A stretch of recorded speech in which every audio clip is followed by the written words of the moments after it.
everybody, good afternoon. We decided to spend the day here in Tennoji Zoo. So the idea of the video then is Osaka on a budget, right? So if you come to Tennoji Zoo in Osaka, if you're an adult, you only pay 500 yen to come into this zoo, and if you're a child under the age of 14 or 15, you can come here for 200 yen. So this is right in the middle of Osaka, in the Tennoji area, very close to the Abeno Harukasu, one of the tallest buildings in Japan. I think it's right, maybe you can see it from here. Yeah, it's kind of behind the trees there, but if you we'll get you a better look when we get further into the zoo. So this is Akari and I have been here many times before, and it's a nice little zoo. Emphasis on the little, because it's not very big, and as you'll probably see later on, the exhibits aren't exactly big either, so the animals might be in a bit kind of cramped environment. But still though, for a budget, say like 500 yen for an adult and 200 yen for young teenagers and children, it's definitely worth coming here, especially if you're on a limited budget. So let's take a look around the zoo, and maybe you can see something enjoyable. Let's go!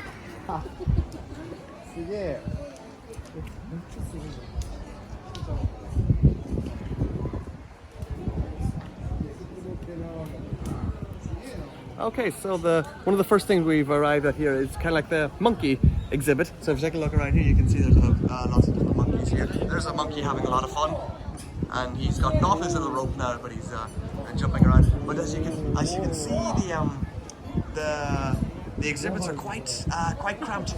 So they've only have maybe at most 2 monkeys in each of these exhibits, and they're not very big, which is very unfortunate. And I hope the animals are content living in these little places. But well, if you can see from those black monkeys over there, they seem to be having fun swinging around, doing what monkeys do.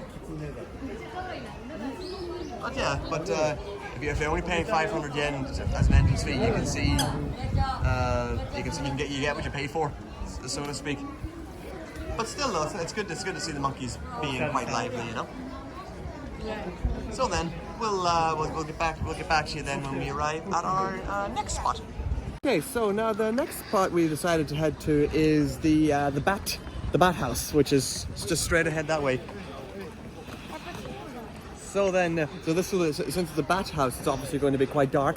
So we don't know how well we're going to be able to show you the inside, but we'll do our best, and and hopefully you'll get a good look at some bats.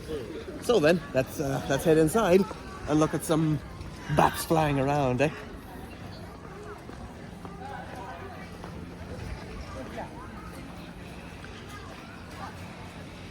Nocturnal animal house, so not just bats will be living here, some other nocturnal animals as well. But of course, I think the main attraction will be bats, like maybe you can see on the ceiling here. So in we go. You can see it's quite dark. Yeah.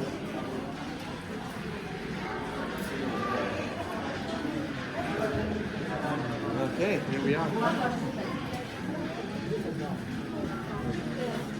So we've come here on Japanese national holiday, so everyone's off work today. So that's why it's quite crowded. But on your left side, bats.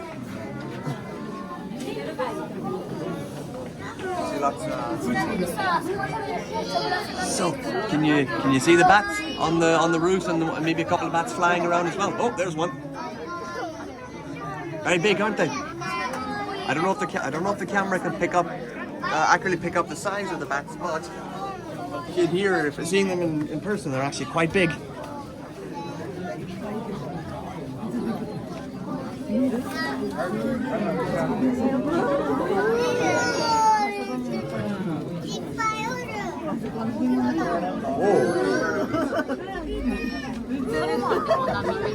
These bats aren't shy at all.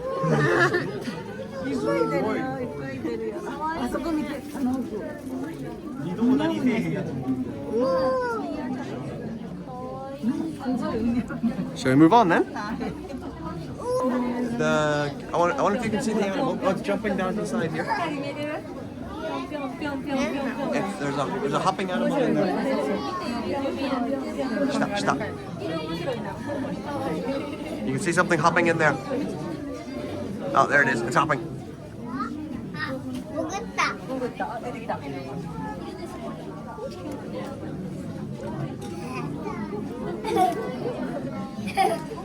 So what this the Japanese here says Fukuronezumi.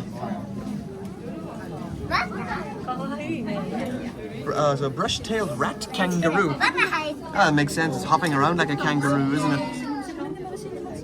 So naturally you can see these things come from mostly southern Australia.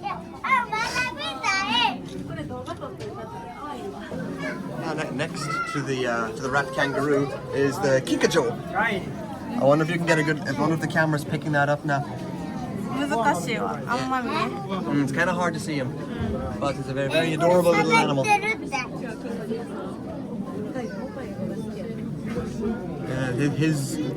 His house is a bit darker than the rest of them, so kind of a bit hard to see him, but he's very adorable.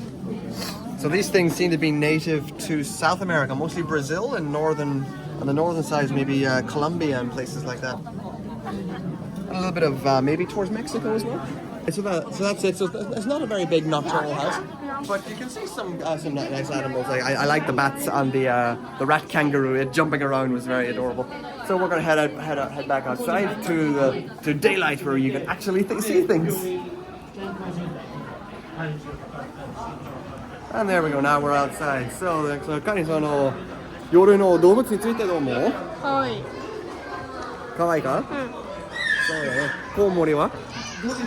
可愛くないよ。So she liked the night animals, but she doesn't like the bats. She thinks they're kind of creepy, and I guess that's probably a very common opinion of bats. All right, so then let's move on then to our next area. All right, so we've walked around a little bit, and now we have made it to, I think it's actually a new area of the zoo. I've never seen this before, actually. This is the world of birds. So then, this looks quite new. I'm like, Karin and I've never seen this before. So let's head in and see what we got.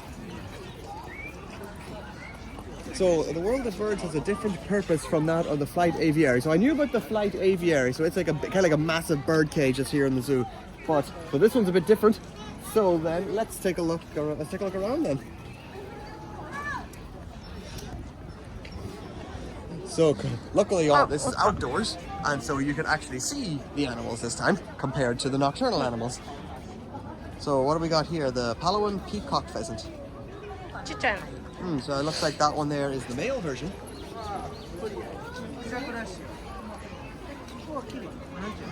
Quite a beautiful bird actually. No. Kawaii. It's cute, isn't it?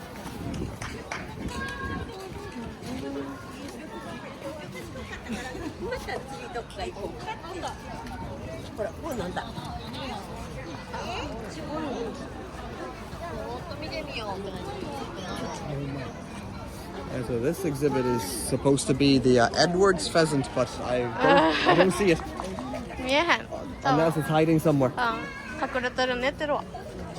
Maybe it's hiding somewhere.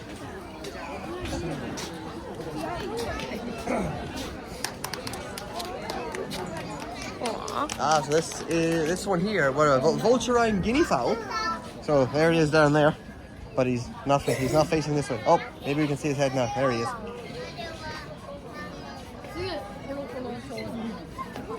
Wow. He's very colourful and very fluffy looking bird, isn't he? Oh, there he is. Also quite small.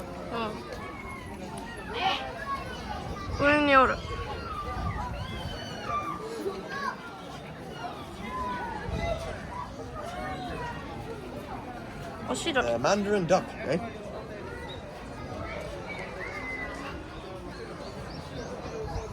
Now this time there's actually two of them, so they're not lonely, maybe compared to the other birds that we've seen so far.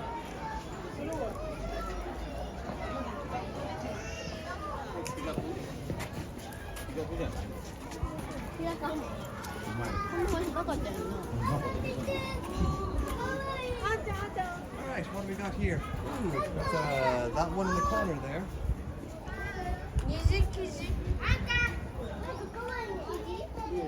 So the one you're looking at in the corner there is a green pheasant. The one that's relaxing. This kind of might be a little bit hard to see with the camera. But this one is supposed to be the Himalayan model, which is there he is. I wonder if you can see him, everybody. He's kind of behind that little tree there.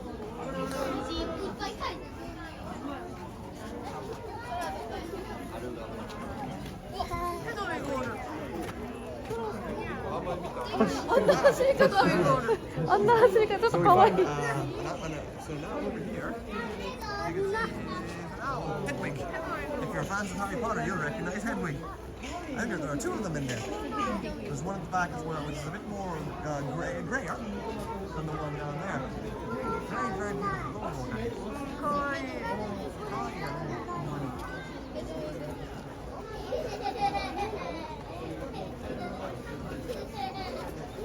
Wouldn't expect to see owls being quite active during the day, unless these owls are known for that. So the snowy owls, yeah? Yep, so we just saw some information there. So this is an owl that actually does sleep at night, compared to other owls which are active at night. So I suppose being white, being very white like that, they would be very easy to spot. So even at night time they might be easy to spot. So it's probably hard for them to hunt at night.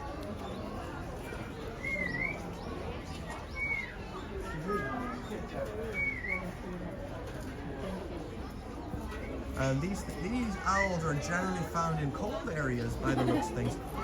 So snowy owls are actually active during the daytime. It is said that continuous light or midnight sun in their natural habitat in the Arctic region is the reason for them being diurnal. So it looks like these owls generally tend to live in the far north, and maybe up in northern Canada and the Arctic areas, maybe where they can actually blend into the snow. And there you go. They're very beautiful. Very, very beautiful birds. Oh! You should only have some more. I don't get that.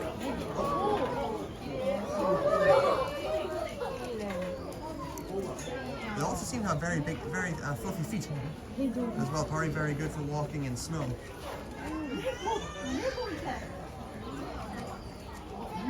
And the one at the back is walking.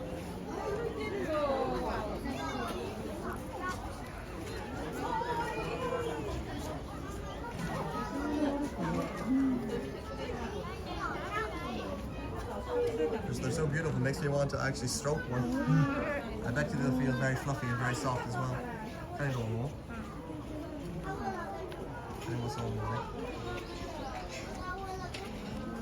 So it seems like the big white one is a male, and the one at the back, the one with the kind of black or grey feathers mixed in, is a female. Or, yeah.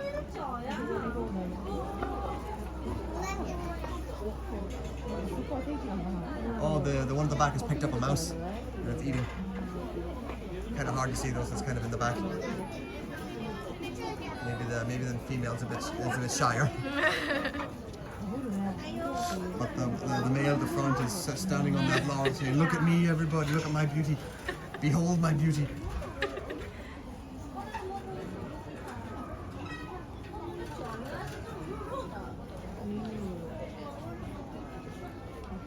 Bye-bye. Bye-bye. Let's keep going then.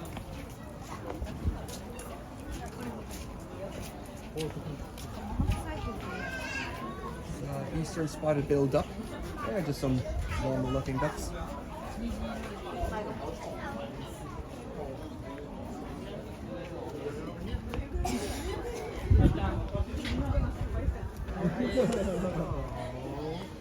We got guinea fowls here.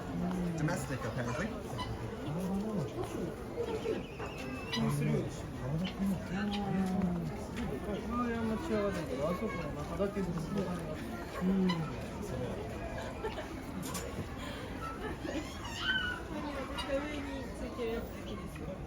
There's 4 of these birds in there, so a nice little family, eh? ミリーかどうかわからへんやんか。 Well, I don't know if they've all come from the same mother or father birds, but they all live together, so kind of like a family.